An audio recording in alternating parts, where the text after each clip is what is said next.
You deserve better than this. Forget me.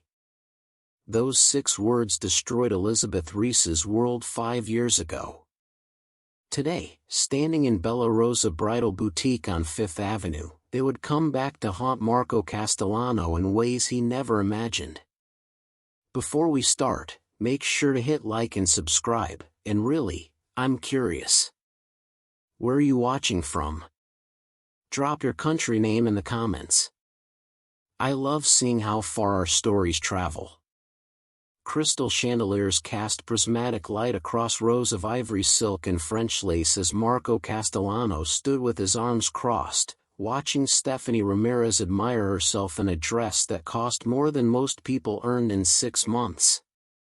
The Vera Wang gown clung to her curves like it had been painted on, and she knew it.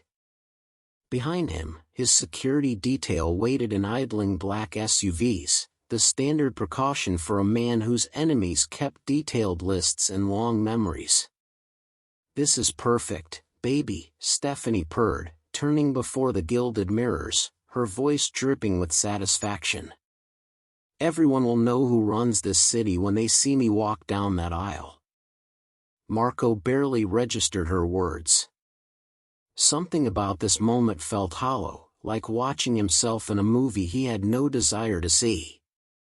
The marriage was strategic. Stephanie brought connections, ruthlessness, beauty. She understood the game. She knew the rules. But she wasn't. The boutique door chimed. Marco glanced up, and the entire world tilted on its axis. Elizabeth Reese walked through the entrance, her hands wrapped around the small fingers of 3 children who couldn't have been more than 5 years old. 2 boys flanked her in matching polo shirts, one blue, one green, while a little girl in a flower print dress skipped between them. Elizabeth looked different now, her dark hair longer, touched with the kind of maturity that came from surviving something that should have broken her. But those eyes, those soft, devastatingly honest eyes that once looked at him like he was capable of being good, were unmistakable. For a heartbeat that stretched into eternity, their gazes locked across the polished marble floor. Elizabeth's face drained of every ounce of color. Marco's heart slammed against his ribcage like it was trying to break free from his chest. Then the little girl, innocent, observant, completely unaware of the bomb she was about to detonate, looked directly at him and asked in a voice that carried across the boutique, "Mommy, why is that man staring at us?" Elizabeth's hand tightened protectively around her daughter's, her knuckles going white. "We should go," she whispered, already turning toward the door, already running. But the boy in the green shirt, bolder, curious, with a tilt to his chin that Marco recognized in his own reflection, pointed straight at him. "Is he famous, Mom?" "He looks important." "Marco." Stephanie's voice cut through the air like a blade, sharp and dangerous. "Who the hell is that woman?" And just like that, the collision Marco Castellano had spent 5 years running from became inevitable. The past wasn't just catching up. It was standing 15 feet away, holding the hands of 3 children who had his eyes, his jawline, his defiant spirit, and everything he'd convinced himself he'd sacrificed for their safety. The question was no longer whether his 2 worlds would collide. The question was how much would be left standing when they did.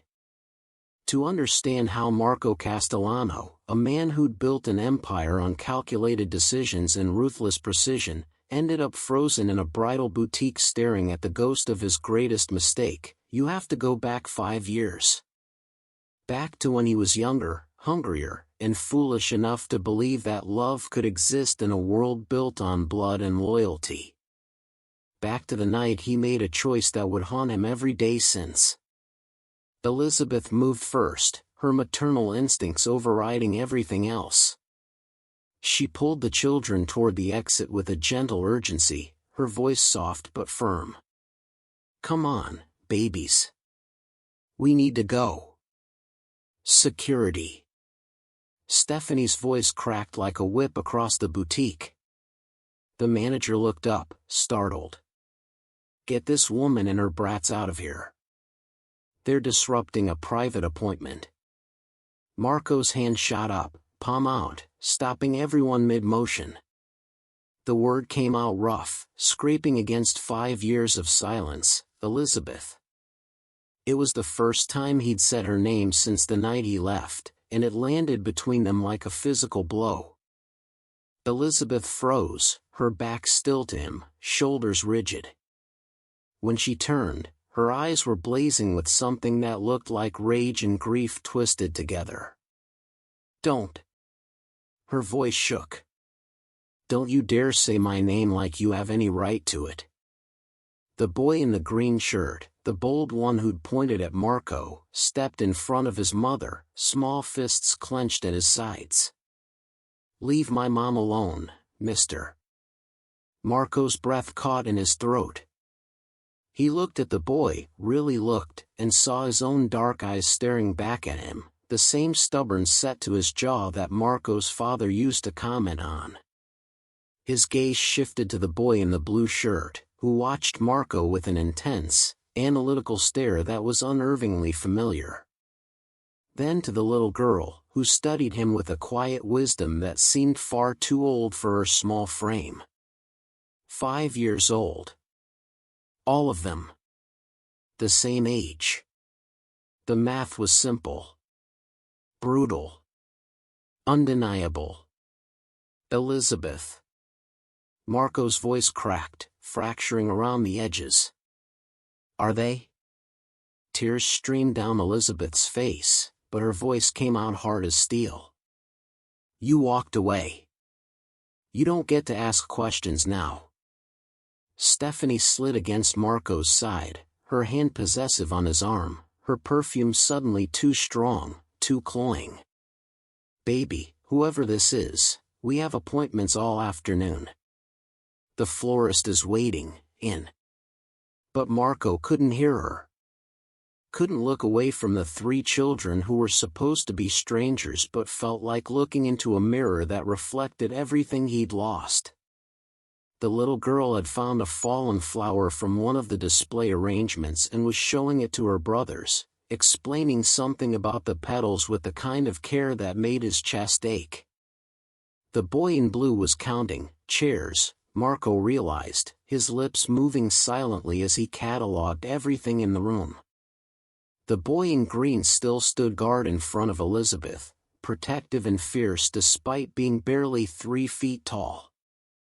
The realization crashed over him like a tidal wave, drowning him in the weight of everything it meant. 5 years. He'd missed 5 years of their lives. First steps. First words. First days of school. Birthdays. Scraped knees. Bedtime stories. Everything. Elizabeth gathered the children quickly, efficiently, the way someone moves when they've done something 1,000 times before. Let's go. Now. But Mom, the boy in blue started. Now, Brian. They moved toward the door, the little girl looking back over her shoulder at Marco with those 2 wise eyes. The boy in green, Henry, Marco's brain supplied, kept himself between his mother and Marco until they were through the exit. Stephanie was talking, her voice rising with each word, but Marco couldn't process it. He watched through the boutique's floor-to-ceiling windows as Elizabeth walked across Fifth Avenue to a beat-up Honda Civic with a dented bumper and faded paint. Watched as she buckled 3 children into car seats that looked like they'd been bought second-hand. Watched as she climbed into the driver's seat and sat there for a moment, her forehead pressed against the steering wheel. Then she pulled away, disappearing into Manhattan traffic. Marco stood frozen, his reflection staring back at him in the glass, a man in a $10,000 suit who'd just lost something he hadn't known he had.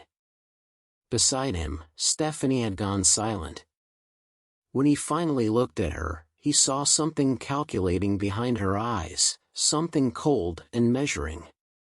She was already planning her next move. And Marco realized with absolute certainty that whatever came next, nothing would ever be the same again. 5 years earlier, Marco Castellano had never believed in love at first sight until Elizabeth Reese walked into his life on a Tuesday afternoon in Brooklyn.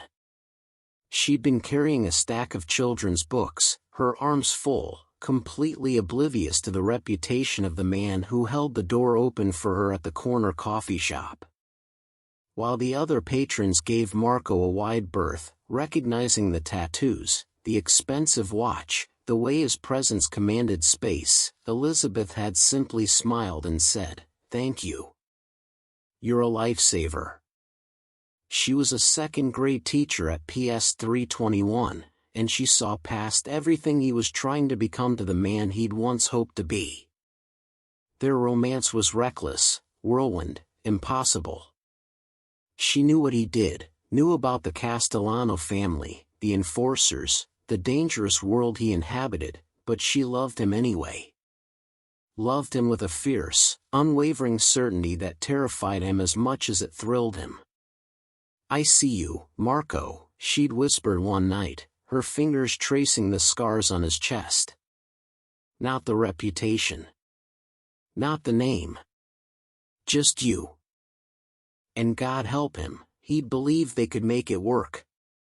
6 months into their relationship, Elizabeth discovered she was pregnant. She'd been overjoyed, planning how to tell him, imagining the surprised look on his face when she showed him the positive test. She'd carried it in her purse for 3 days, waiting for the perfect moment. The moment never came. The Moretti family sent their message written in blood across the windshield of Marco's car, parked outside Elizabeth's apartment building. The words were simple, brutal: "We know where she lives. We know her route home. We know everything." They'd included photos. Elizabeth leaving her school. Elizabeth at the grocery store. Elizabeth sleeping in her bed, taken through her bedroom window. Marco had stood in the parking lot, staring at that message, and understood with perfect clarity that loving Elizabeth Reese would get her killed. The choice was impossible: stay and put her in constant danger, or leave and destroy the best thing that had ever happened to him. That night, while Elizabeth slept, Marco wrote 6 words on a piece of paper, left it on her kitchen table, and walked out of her life. "You deserve better than this. Forget me." He never knew about the pregnancy test in her purse. Never knew she'd planned to tell him that very evening. Never knew he was leaving behind not one life, but 4. Present day. Tony. Marco's voice was flat, controlled, as he stood in his office overlooking Little Italy.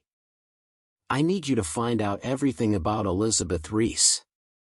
Where she lives, where she works, how she's been surviving. Everything." His lieutenant nodded, asking no questions. Tony had been with Marco long enough to know when to stay silent.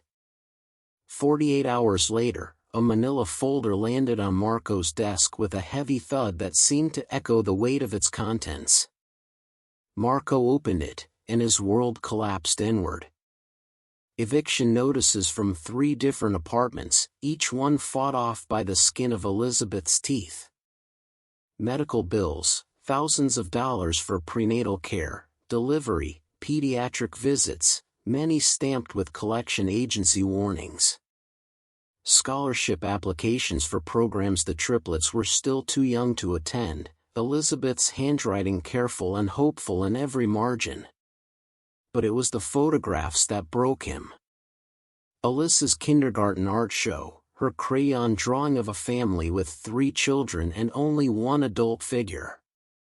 Elizabeth standing alone among couples, smiling at her daughter while other kids had both parents flanking them. Brian's soccer game, Elizabeth cheering from the sidelines still wearing her medical scrubs, her shift at the clinic clearly having just ended. Henry's 5th birthday party in a cramped apartment, a homemade cake surrounded by dollar store decorations, 3 children laughing while their mother looked on with exhausted love. Marco spread the photos across his mahogany desk, a desk that cost more than Elizabeth's monthly rent, and stared at the life he'd missed while building his empire. She'd worked herself to exhaustion, pulling double shifts, sacrificing everything, while he'd attended galas in $1,000 suits and made deals worth millions. The guilt was crushing, physical, like drowning in open air. Across the city, in her penthouse apartment overlooking Central Park, Stephanie Ramirez stared at her phone, her manicured nails drumming against the marble countertop. She'd seen the way Marco looked at that woman. Seen the shift in his eyes when he looked at those children. She hadn't clawed her way into Marco Castellano's life to be replaced by some ghost from his past. Her father answered on the second ring. "Stephanie. What do you need?" "There's a problem," she said, her voice cold and measured. "A woman named Elizabeth Reese and her 3 children. They're complicating things." A pause. Then, "How do you want it handled?" Stephanie looked at her reflection in the darkened window, seeing her future as Mrs. Marco Castellano slipping through her fingers. "If they're a problem, they can be handled. Permanently. Consider it done." She ended the call and poured herself a glass of wine, her mind already calculating her next move. Marco would thank her eventually. Once the distraction was removed, once he remembered what really mattered, power, legacy, the empire they were supposed to build together, he'd understand. And if he didn't? Well, Stephanie Ramirez hadn't gotten this far by accepting defeat. Marco spent 3 days locked in his office, reading through reports that felt like pages torn from a life he should have lived. Elizabeth worked double shifts as a medical office manager in Queens, juggling scheduling software and insurance claims while somehow managing to pick up 3 children from PS 118 every afternoon at exactly 3:15. She raised the triplets alone in a cramped 2-bedroom apartment in Astoria, 1 bedroom for her, 1 shared between all 3 kids. The lease agreement showed she'd been there for 4 years, always paying on time, even when it meant choosing between groceries and utilities. But what gutted Marco most was a detail buried in Tony's interview notes with Elizabeth's neighbor. She never spoke badly about their father. Just told them he loved them very much but had to leave to keep them safe. Even after everything, she protected his memory. Protected him. Tony had gone further than Marco requested, setting up discreet surveillance to document Elizabeth's routine. Marco sat in his darkened office, watching grainy footage on his laptop screen, seeing his children's lives unfold like a movie he'd missed. There was Alyssa, sitting at their small kitchen table after school, drawing picture after picture with intense concentration. She'd present each one to Elizabeth, hearts, flowers, stick figure families, and Elizabeth would hang them on the refrigerator like they were masterpieces. The camera caught Alyssa hugging her mother's legs, whispering something that made Elizabeth's face crumple with love. Brian appeared in another clip, his nose buried in a book about the solar system while his siblings played around him. The footage showed him counting, always counting. Steps from the school to their car. Crackers on his plate. The number of times his mother kissed each of them goodnight. Marco watched him solve a math worksheet meant for 3rd graders with barely a pause, his small hand moving confidently across the page. Henry was in every frame where his siblings appeared, a constant guardian. When Alyssa stumbled on the sidewalk, Henry was there, helping her up. When Brian got distracted by a bird and wandered toward the street, Henry grabbed his hand and pulled him back. And when Elizabeth looked exhausted, which was often, Henry would quietly start putting toys away without being asked. Marco watched it all, his chest tight with a grief so profound it felt like dying. First words he'd never heard. First steps he'd never witnessed. First days of school he'd never photographed. 5 years of birthdays, scraped knees, bedtime stories, nightmares comforted, triumphs celebrated, all of it without him. The final clip destroyed him. Elizabeth at 11 p.m., after tucking in all 3 children, collapsing onto her bed still fully clothed. She didn't even pull back the covers, just curled on her side, eyes closing from pure exhaustion. No complaint. No tears. Just the weight of survival pressing down on her shoulders. Marco looked around his office, the leather furniture, the original artwork, the view of Manhattan that cost more per month than Elizabeth paid in annual rent. He thought about his penthouse suite, his private jet waiting at Teterboro, the power and wealth he'd accumulated. All of it felt obscenely empty. You've been distracted. Marco looked up to find Stephanie standing in his doorway, her expression carefully neutral. He hadn't heard her come in. Just business, he said, closing the laptop. But Stephanie's eyes had already caught the edge of the manila folder, Elizabeth's name visible on the tab. She moved closer, her heels clicking against the hardwood, and something dangerous flickered across her face. What kind of business involves your ex-girlfriend? Stephanie. Don't. She picked up the folder before Marco could stop her, flipping through pages with growing fury. You're investigating her. Watching her. It's not what you think. Then what is it, Marco? Her voice rose, cracking with something that sounded like fear beneath the anger.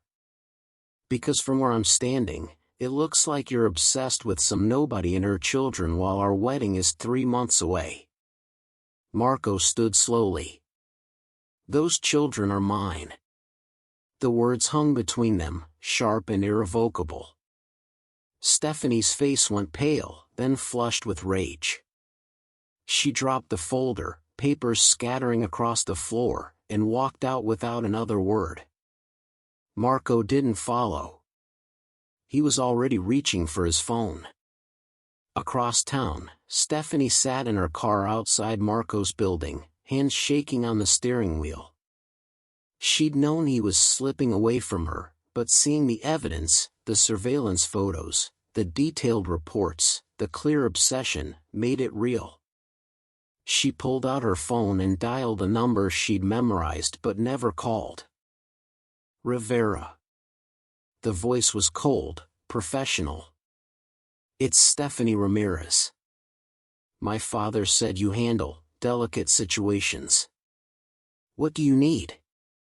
Stephanie looked at her engagement ring, the 5-carat diamond catching the streetlight. She'd worked too hard, sacrificed too much, to lose Marco Castellano to some common schoolteacher and her brats. There's a woman.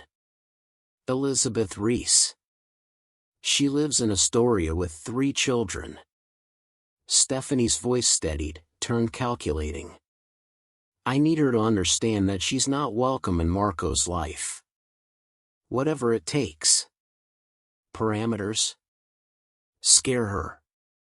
Make it clear that if she doesn't disappear, things will get worse. Much worse. Consider it done. Stephanie ended the call and started her car, her mind already planning her next move. Marco would be angry at first, but he'd get over it. He always did. And once Elizabeth and those children were gone, one way or another, he'd remember what really mattered. Power. Legacy. The empire they were meant to build together. Everything else was just a distraction that needed to be eliminated. Elizabeth pulled into the parking lot of Bright Futures after-school care at 5:47 p.m., exactly on schedule despite the overtime she'd worked to cover a coworker's sick day. The triplets emerged in their usual formation, Henry first, scanning for his mother's car, then Brian with his backpack hanging off one shoulder, then Alyssa holding her teacher's hand. "Mommy!" Alyssa broke free and ran to the Honda, her flower print backpack bouncing. "Ms. Rodriguez said my painting was the best in class. She put a gold star on it." Elizabeth helped her into the booster seat, buckling the straps with practiced efficiency. "That's wonderful, baby. I can't wait to see it." Brian climbed in next, already launching into an explanation of the math concept they'd learned. "So if you have 3 groups of 4, that's the same as 4 groups of 3, which is why multiplication is commutative." "That's fascinating, Brian," Elizabeth said, catching his enthusiasm in the rearview mirror as she buckled Henry. "You can show me when we get home." Henry settled into his seat, looking at her with those 2 serious eyes. "What's for dinner, Mom?" "Spaghetti and meatballs. Your favorite." The drive home started like any other evening, Alyssa singing a song she'd learned, Brian counting streetlights, Henry asking if he could help cook. Normal. Safe. The routine that Elizabeth had built to give them stability despite everything they lacked.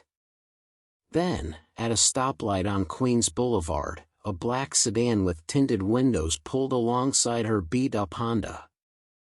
Elizabeth didn't think much of it until the passenger window rolled down.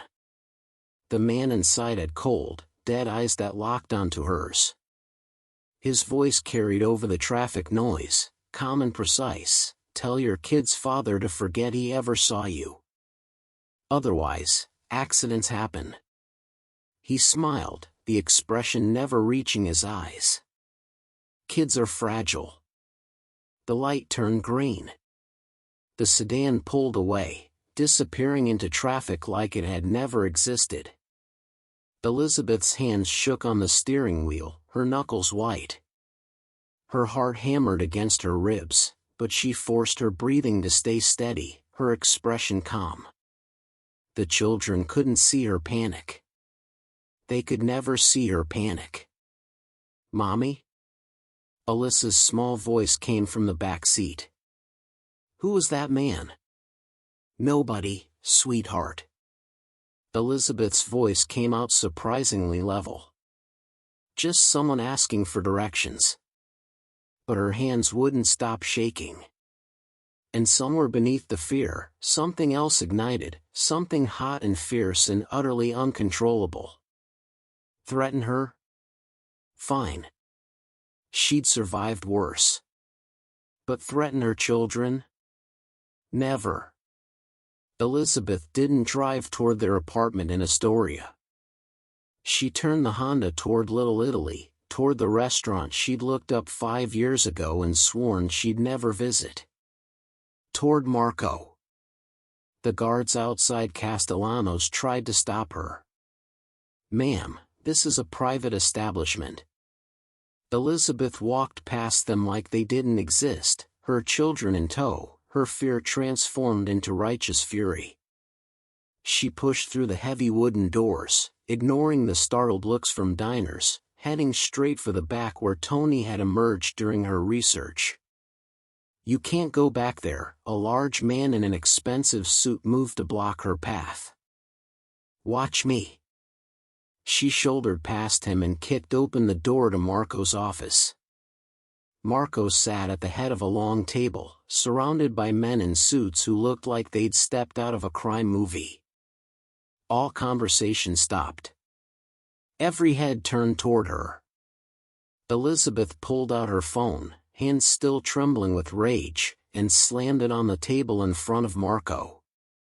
Her finger jabbed the play button. The enforcer's voice filled the room. tell your kid's father to forget he ever saw you. Otherwise, accidents happen. Kids are fragile.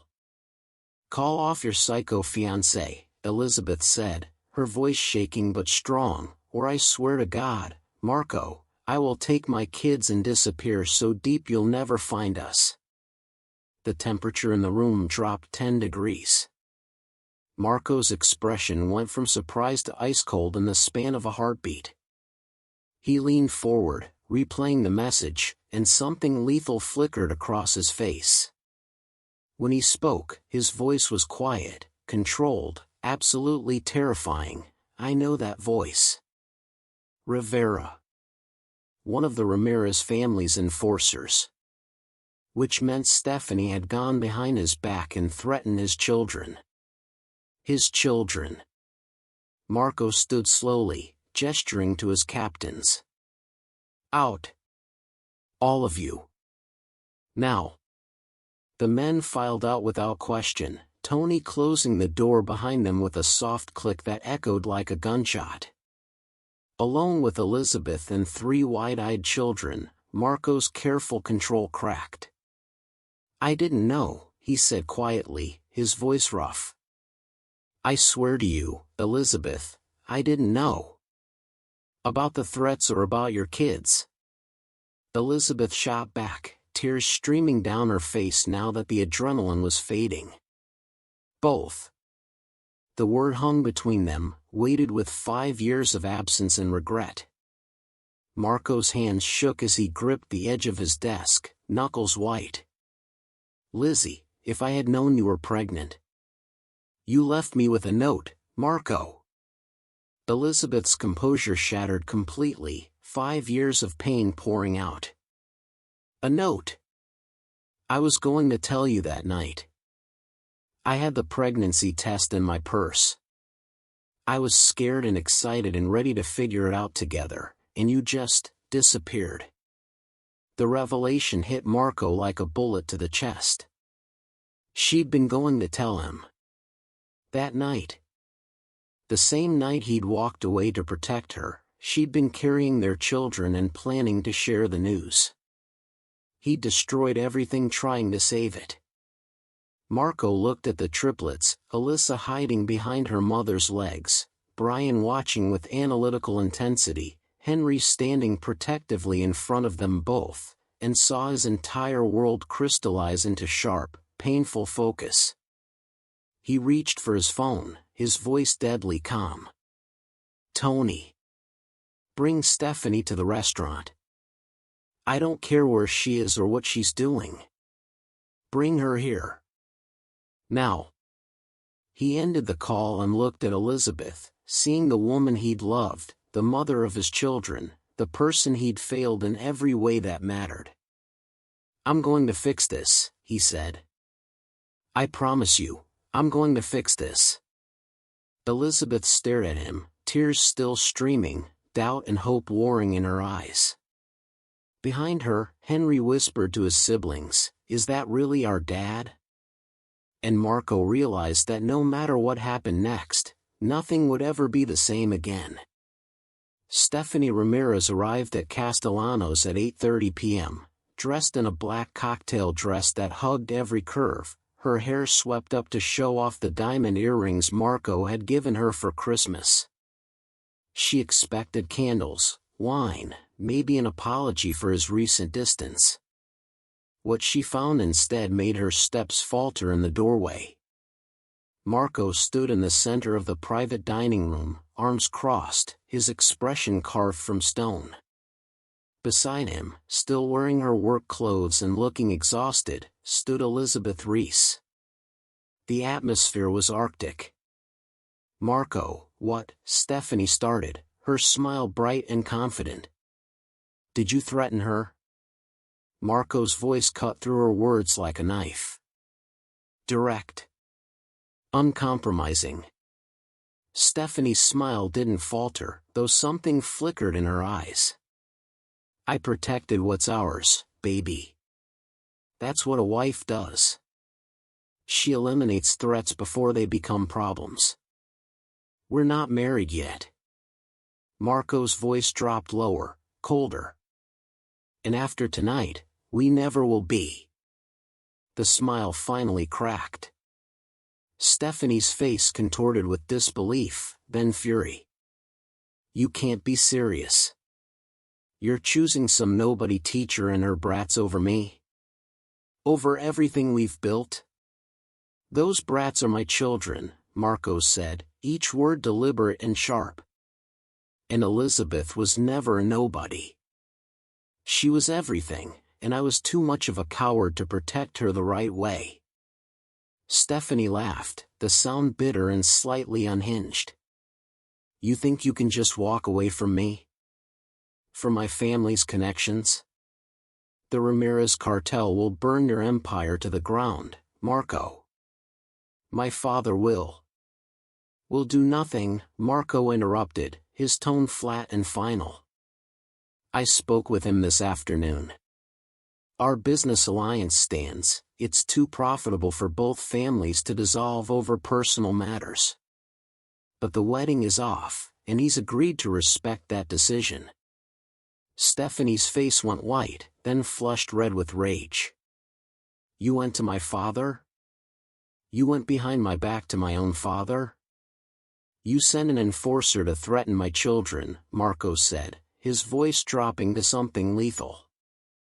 You're lucky I'm stopping at calling off the wedding. He took a step toward her, and even Stephanie, who'd grown up around dangerous men, flinched. If you or anyone connected to you ever comes near Elizabeth or my children again, there won't be enough left of the Ramirez operations to fill a shoebox. Are we clear? You bastard. Stephanie's composure shattered completely. She lunged at Elizabeth, nails extended like claws, a scream of rage tearing from her throat. Marco caught her wrist mid-strike, his grip iron-hard. Tony! Security materialized from the shadows, two large men who took hold of Stephanie's arms with professional efficiency. Get her out of here, Marco ordered. Make sure she gets home safely. Then make sure she understands that she's never welcome in any of my establishments again. You'll regret this. Stephanie screamed as they hauled her toward the exit. You're throwing away everything for some common whore and her bastards. You'll come crawling back, Marco, and I won't be there. Her voice echoed through the restaurant even after the door closed behind her, gradually fading until only silence remained. Marco stood in the empty dining room, his hands shaking with residual adrenaline. When he finally turned to Elizabeth, he found her staring at him with an expression he couldn't quite read, shock, maybe, or disbelief. I want to meet them, he said quietly. Properly. If you'll let me. Elizabeth wrapped her arms around herself, looking suddenly small despite the fire she'd shown bursting into his office. Marco. They deserve to know who their father is, he continued, taking a careful step toward her. And I deserve the chance to be one, if you'll give it to me. What if you leave again? The question came out raw, vulnerable. What if you decide it's too dangerous, or too complicated, or... I won't. You don't know that. Yes, I do. Marco's voice cracked around the edges. Lizzie, I've spent 5 years trying to convince myself I made the right choice. That walking away kept you safe. But all I did was abandon you when you needed me most. I missed everything, their first words, their first steps, 5 years of watching them grow, and I can't get that back. But I can be here now. I can be the father they deserve, starting today. Elizabeth studied him, her eyes searching his face for something, truth, sincerity, the boy she'd fallen in love with beneath the hardened crime boss. They deserve to know their father, she said slowly. But Marco, if you walk away again, if you break their hearts the way you broke mine. I won't. I swear on everything I have, on my life, on whatever soul I might still possess, I won't leave them. I won't leave you." She was quiet for a long moment, tears sliding down her cheeks. "We'll try," she finally whispered. Slowly. Carefully. "But the first time you disappoint them, the first time you break a promise or make them feel like they're not important, you'll disappear, and I'll never find you." Marco nodded. "I understand. Do you?" Elizabeth's voice shook. "Because they're not just children to me, Marco. They're my entire world. I've built my whole life around keeping them safe and happy and loved. If you hurt them..." "I know." Marco took another step closer, close enough to see the exhaustion carved into her features, the strength that had kept her going for 5 years alone. "I know what they mean to you. What they should have meant to me all along." Elizabeth held his gaze for another moment, then nodded slowly. "Tomorrow. You can come by tomorrow afternoon. After they've had time to process everything that happened tonight." "Tomorrow," Marco agreed, and felt something unfamiliar bloom in his chest. Hope. For the first time in 5 years, Marco Castellano felt hope that maybe, just maybe, he could fix the worst mistake he'd ever made. 3 days later, Marco Castellano stood outside a modest apartment building in Astoria, Queens, staring at the faded brick facade and feeling more terrified than he'd been facing down the barrel of a gun. He'd negotiated with cartel bosses, stared down federal prosecutors, survived assassination attempts. None of it compared to the fear coursing through him as he climbed the stairs to apartment 3C, a children's book about constellations tucked under his arm, Brian's favorite subject, according to Elizabeth. The door opened before he could knock. Elizabeth stood there in jeans and a sweater, her hair pulled back, looking exhausted and beautiful and guarded. "They're nervous," she said quietly. "So am I." "So am I," Marco admitted. She stepped aside, letting him into a world he'd missed for 5 years. The apartment was small, tiny, really, compared to his penthouse, but every inch was filled with evidence of love. Crayon drawings covered the refrigerator in layers, a gallery of stick figures and hearts and animals in impossible colors. Toy trucks lined the corner near a well-worn couch. Photographs of the triplets chronicled their growth from infants to the 5-year-olds watching him now with varying degrees of suspicion and curiosity. Alyssa perched on the arm of the couch, her legs swinging, studying him with those careful eyes that were so much like her mother's. Brian sat cross-legged on the floor, surrounded by picture books about space, watching Marco with analytical intensity. Henry stood near the window, arms crossed over his small chest, his jaw set in a way that was painfully familiar. "Hi," Marco said, his voice coming out rougher than intended. He cleared his throat. "I brought something for you, Brian. Elizabeth said you like astronomy." He held out the book. Brian's eyes widened slightly, but he didn't move to take it. Alyssa broke the silence, her voice clear and direct. "Are you really our dad?" Marco's throat tightened. He looked at Elizabeth, who nodded slightly, then back at the little girl with flowers on her shirt and questions in her eyes. "Yes," he said. "I am." "Then where were you?" Henry's voice cut through the room, sharp with accusation. "Why weren't you here?" "Mom had to work all the time. She was always tired." "Where were you?" Elizabeth moved forward. "Henry." Marco raised his hand gently, stopping her. "No. Your brother deserves an answer." He knelt down, bringing himself to Henry's eye level, even though the boy was across the room.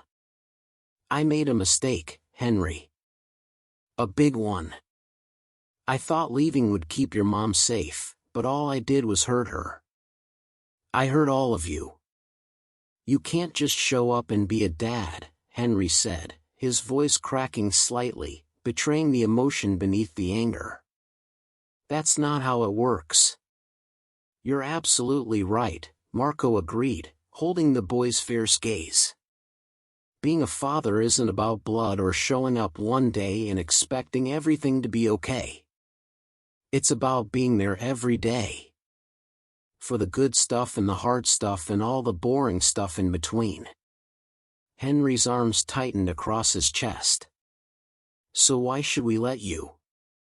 Because I want to try, Marco said simply. I want to be here for soccer games and homework and dinner. I want to learn what makes each of you laugh. I want to be the dad you deserve to have from the beginning. He paused. But only if that's what you want. And only if your mom says it's okay. All three children turned to Elizabeth. She stood by the kitchen counter, one hand pressed to her mouth, tears sliding down her cheeks. When she looked at Marco, she saw past the expensive suit and the reputation and the empire, saw the boy who'd held doors open for strangers, who'd made her laugh, who'd been capable of such tenderness before the world hardened him. Maybe he could learn to be that person again. We'll try, she said softly. Slowly. The afternoon unfolded awkwardly at first. Marco sat on the floor with Alyssa, reading one of her picture books with halting uncertainty, stumbling over voices for the characters until she giggled and showed him how Ms. Rodriguez did it at school. He discussed Mars with Brian, learning that the boy had already memorized the order of the planets and was working on their moons, his small face lighting up when Marco asked genuine questions.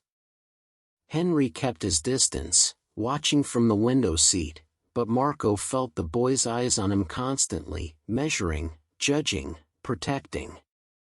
It was Brian who bridged the first gap. He'd brought over his constellation book, pointing to Orion, and Marco had mispronounced Betelgeuse.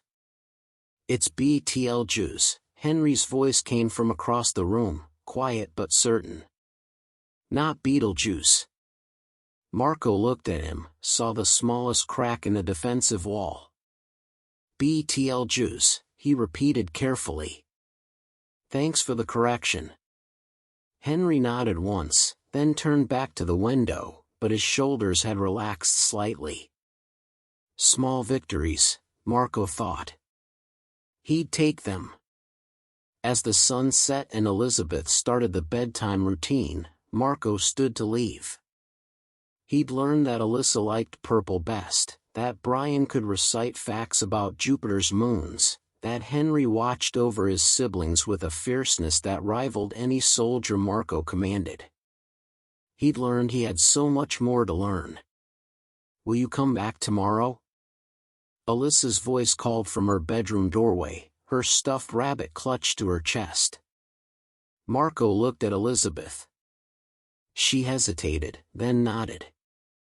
If your mom says it's okay, Marco said, his heart doing something strange in his chest, I'll come back as often as you want. Every day? Alyssa asked hopefully. Every day, Marco promised, and meant it with everything he had. As he walked to his car, Marco looked back at the lit windows of apartment 3C and saw Elizabeth silhouetted there, watching him leave. This time, though, he wasn't walking away. This time, he was coming back. 2 weeks of tentative family building had begun to feel almost normal. Marco showed up every afternoon at 4:30, just after Elizabeth picked up the triplets from school. He attended Henry's soccer practice, sitting on cold metal bleachers and cheering when his son made a save. He helped Brian with math homework, discovering that his son's mind worked 3 steps ahead of everyone else. He let Alyssa paint his nails with glittery polish and didn't remove it until she gave him permission. Small moments. Fragile trust being built piece by careful piece. The Moretti family had been watching all of it. Dominic Moretti had waited 5 years for the perfect revenge. Marco Castellano had killed his brother in a territorial dispute that ended with blood on a Brooklyn street corner and a power vacuum that took months to fill. Dominic had been patient, waiting for Marco to care about something, anything, more than his empire. Now, finally, he had his opening. Brian vanished during afternoon recess at PS 118. One moment he was counting the birds on the fence line, explaining their pattern to his teacher. The next, he was gone. Disappeared in the 3 minutes it took for the playground monitor to break up an argument between two first graders. Elizabeth received the call at 2:47 p.m. while processing insurance claims in her cramped office. The principal's voice was careful, controlled, terrified. "Ms. Reese, we can't find Brian. We've searched the building, the playground." Elizabeth's knees buckled. She collapsed against her desk, the phone slipping from her hand. Her fingers shook as she dialed Marco's number, the one he'd programmed into her phone 2 weeks ago with strict instructions: "Call me. Anytime. For anything." He answered on the first ring. "Lizzie? They took Brian." Her voice cracked. "They took our son." The line went silent for exactly 2 seconds, 2 seconds in which Elizabeth could practically hear Marco's entire world reshaping itself around this single fact. "I'm coming." His voice had gone cold, lethal. "Stay at the school. Don't move. I'm 10 minutes away." Elizabeth heard him shouting orders before he hung up, Tony's name, addresses, commands that sounded like military deployment. Marco's empire mobilized with terrifying efficiency. Every soldier, every connection, every favor owed across 5 boroughs got activated within minutes. Security footage from surrounding buildings. Traffic cameras. Witness interviews. Tony coordinated from Marco's car while Marco drove toward the school with single-minded focus. The message arrived as Elizabeth sat in the principal's office, Alyssa and Henry pressed against her sides, both crying. Marco's phone buzzed. A photo of Brian, tear-stained but unharmed, sitting in a concrete room. Below it, text, "Blood for blood. Your son for our brother you killed. Warehouse on Ken Avenue. Come alone. Unarmed. Or the boy dies." Marco showed Elizabeth the photo. She made a sound like a wounded animal. "Dominic Moretti," Marco said, his jaw tight. "He's been waiting for this. What does he want?" "Me." Marco's hands clenched the steering wheel. "He wants me to suffer the way he did when I killed his brother." Elizabeth grabbed his arm. "Then give him what he wants. Trade yourself. Just get Brian back." "It won't work that way." Marco's voice was gentle despite the rage beneath it. "He'll take us both. I need to be smart about this." He made calls, quiet, quick conversations that sounded like chess moves being planned. Tony had already mobilized 37 men to surround the warehouse. FBI contacts were being activated through carefully maintained channels. Everything was being set in motion. "I'm going alone," Marco said as they approached the warehouse district. "You need to stay." "No." Elizabeth's voice was steel. "He's my son too. I'm coming." Marco looked at her, really looked, and saw the same fierce determination that had gotten her through 5 years alone. He nodded once. "Together, then." The warehouse on Kent Avenue looked abandoned, its windows broken and graffitied walls crumbling. Marco parked a block away, checked that he was unarmed as demanded, and took Elizabeth's hand. "My men are in position," he murmured. "When I give the signal." "Just get our son back," Elizabeth interrupted. They walked through the rusted warehouse door into dim light and the smell of old oil and decay. Dominic Moretti stood in the center of the space, one hand gripping Brian's shoulder.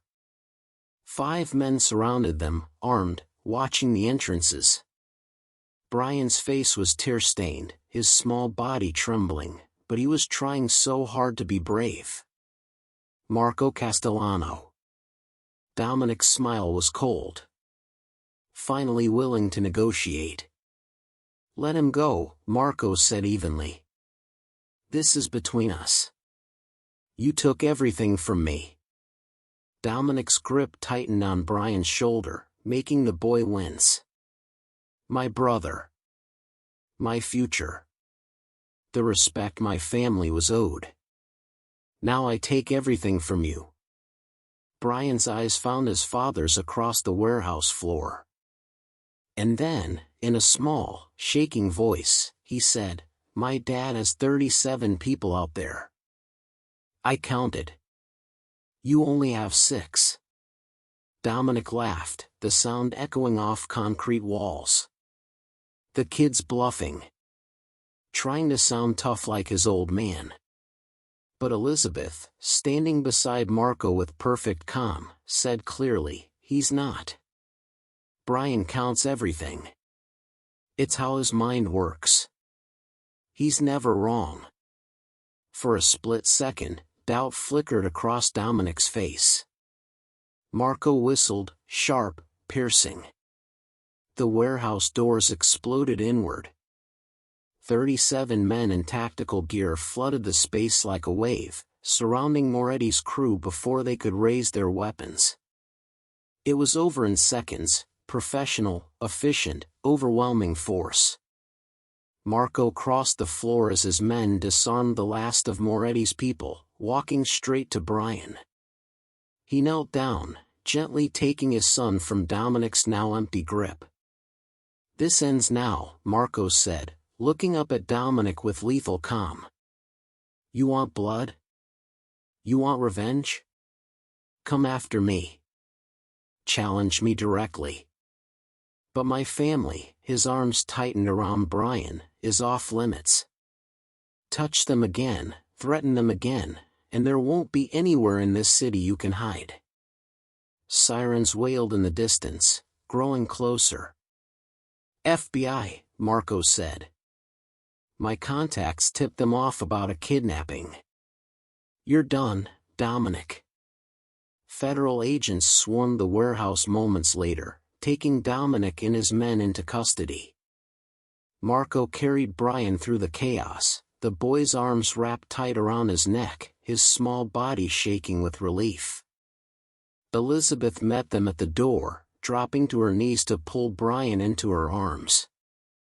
Alyssa and Henry, who Tony had kept safe in one of the vehicles, ran to join them, all 3 children crying, Elizabeth holding them all at once. Marco knelt beside them, his hand on Brian's back. "You came for me," Brian whispered against his father's shoulder. "Always," Marco promised, his voice breaking. "I'll always come for you. All of you." They stayed like that, a family embracing in the shadow of a Brooklyn warehouse while federal agents processed the scene around them, 5 people who'd almost lost everything, holding on to each other like their lives depended on it. Because maybe, Marco realized, they did. 3 weeks after Brian's kidnapping, Marco Castellano received a summons he couldn't refuse.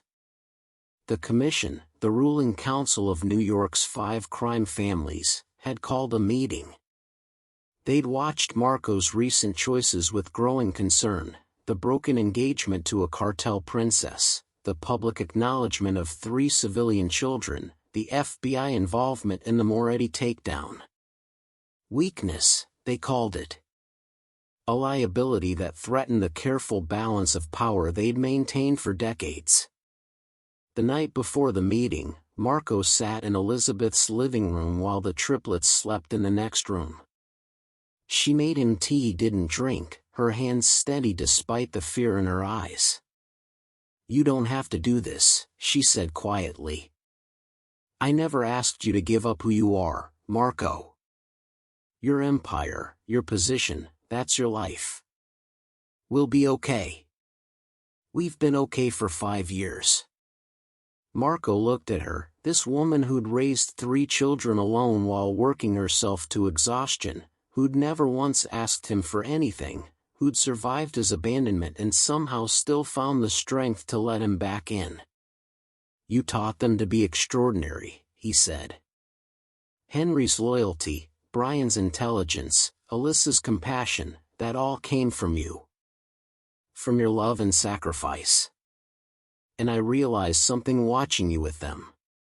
"What?" "That I've been building the wrong kind of empire." The commission met in a private room at Genovese's, a restaurant in Lower Manhattan that had hosted these gatherings for 40 years. Marco entered to find the 5 most powerful crime bosses in New York seated around a table worth more than most people's houses. Don Carmine Genovese spoke first, his voice raspy with age and authority. "Marco. We've known you since you were a boy. Watched you rise through the ranks. You've been good for business, smart, ruthless when necessary, strategic." "But," Marco supplied, knowing what was coming. "But your recent complications have made the other families nervous," Don Vittorio added. "Children make a man soft. Civilian attachments create vulnerabilities. We've all made sacrifices to maintain our positions. You understand this." Marco stood before them, hands clasped in front of him, and felt strangely calm. "You're giving me an ultimatum," he said. "We're giving you a choice," Don Carmine corrected.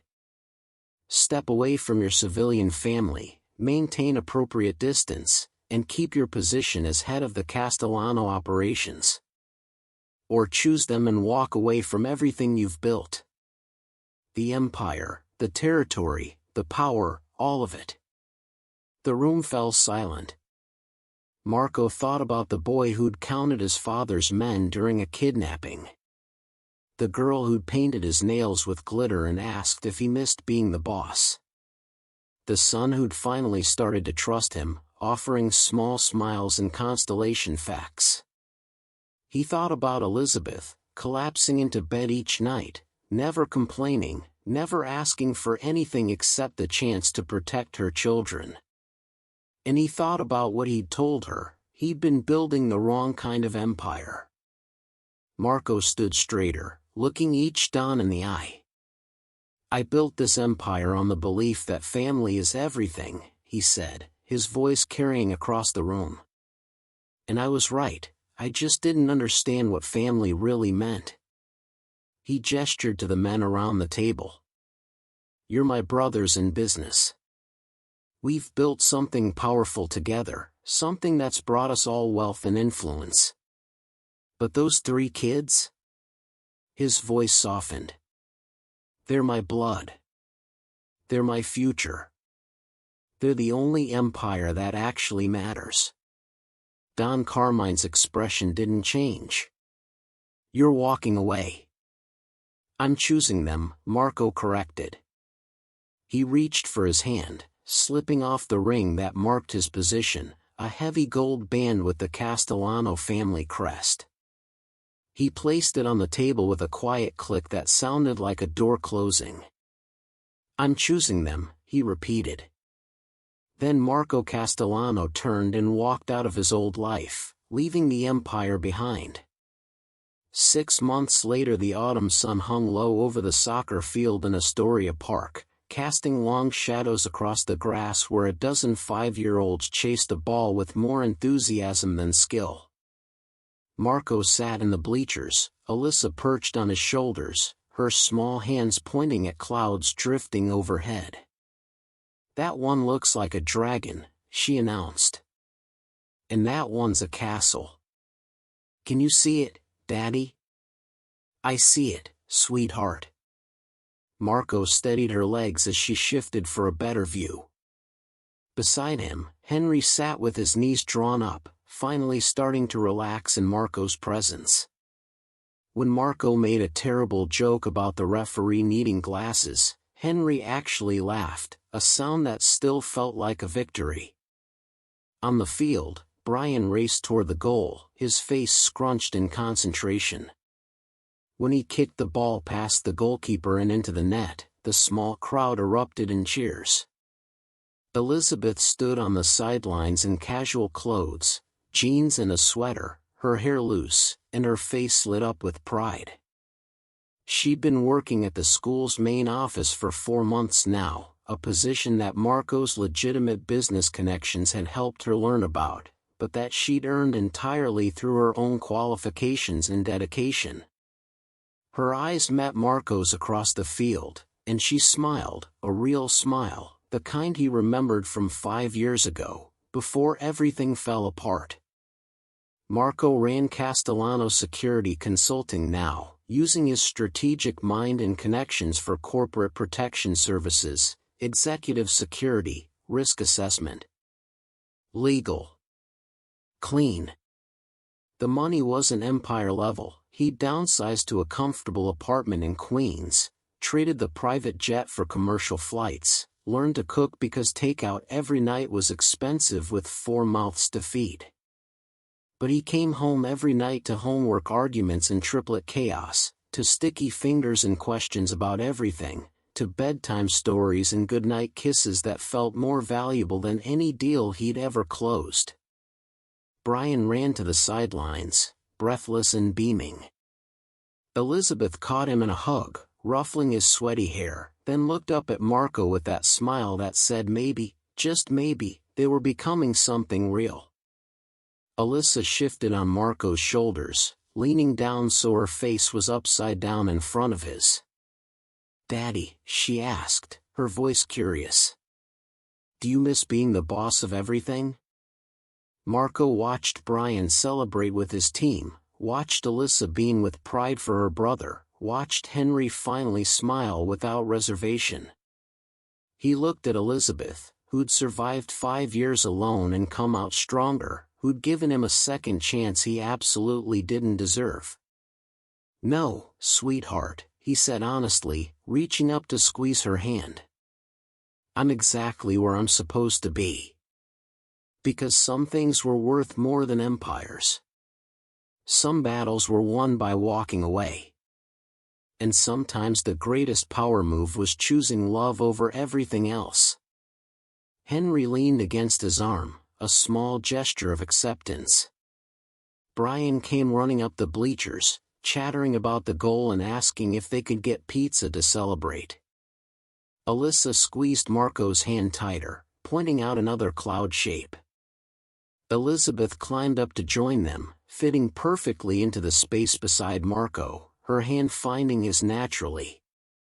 The wedding that never happened had led to the family he always needed.